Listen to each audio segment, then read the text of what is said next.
Deuteronomio capítulo 17 comienza diciendo: No sacrificarás al Señor tu Dios buey o cordero que tenga defecto o alguna imperfección, porque es cosa abominable al Señor tu Dios. Desde el verso 1 hasta el verso 13 vemos mandatos aquí acerca de no presentar un sacrificio defectuoso, pero también ejercer un justo juicio. Dice que si en medio de la ciudad hay un hombre o una mujer que hace lo malo, que viola el pacto del Señor, que adora a otros dioses, y que después de una investigación minuciosa y después de tener dos o tres testigos, entonces esta persona debe morir. Observemos que dice que no debe hacerlo por la mano de un solo testigo, sino que debe haber dos o tres testigos.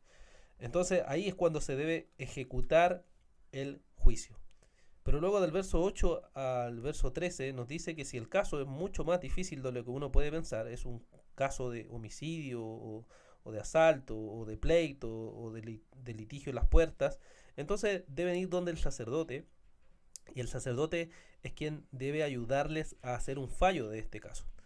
Y si rechazan lo que el sacerdote les dice, no escuchan lo que el sacerdote les dice y caen en orgullo creyendo que ellos tienen la razón, entonces la persona también debe ser juzgada porque no está teniendo en consideración el consejo del sacerdote y está cayendo en la arrogancia. Entonces es muy importante, nos dice aquí, que el juicio que se haga debe hacerse bien con los parámetros que el Señor ha establecido y si no llevarlo al sacerdote en un caso difícil y poder juzgarlos. Luego desde el versículo 14 hasta el versículo final, versículo 20, podemos ver que hay ciertas instrucciones para el pueblo.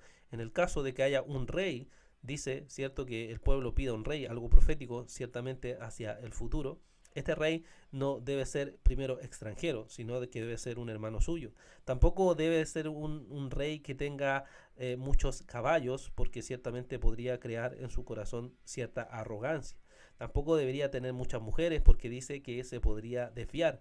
Tampoco debe tener mucha plata y oro porque esto también puede desviar su corazón. Y además de eso, debe tener un libro de la ley, dice, el cual traiga consigo y lea todos los días de su vida para que aprenda al temer al Señor. Y así su corazón no se desvíe ni a la izquierda ni a la derecha.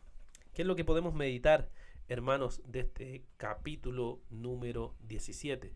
Lo primero es que al Señor no le agrada un juicio, no le agrada un sacrificio inmoral, un sacrificio impuro, sino que Él espera un sacrificio puro, algo que nosotros entreguemos al Señor, no algo inmundo, no algo impuro, sino algo totalmente limpio. Nuestros sacrificios deben tener una motivación limpia, un deseo limpio, un deseo de agradar al Señor en todo, y no deben estar mezclados con algo pecaminoso o una intención pecaminosa.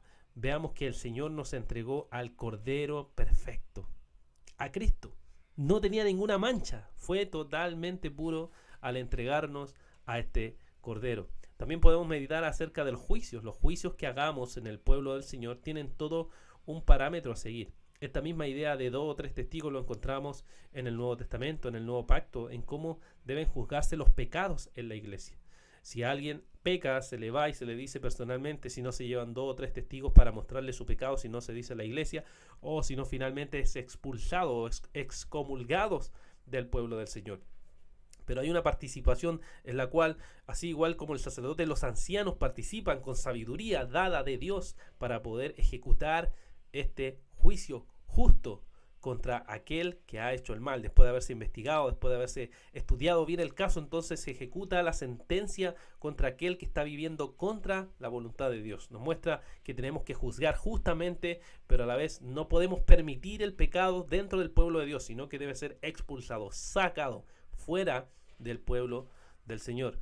Y también podemos meditar en cómo estas condiciones que se les da para el rey serían muy buenos principios para nuestras autoridades civiles de la actualidad, en donde se nos dice, cierto, que no debe haber muchas riquezas, no debe haber muchas mujeres y se debe tener la ley de Dios siempre presente.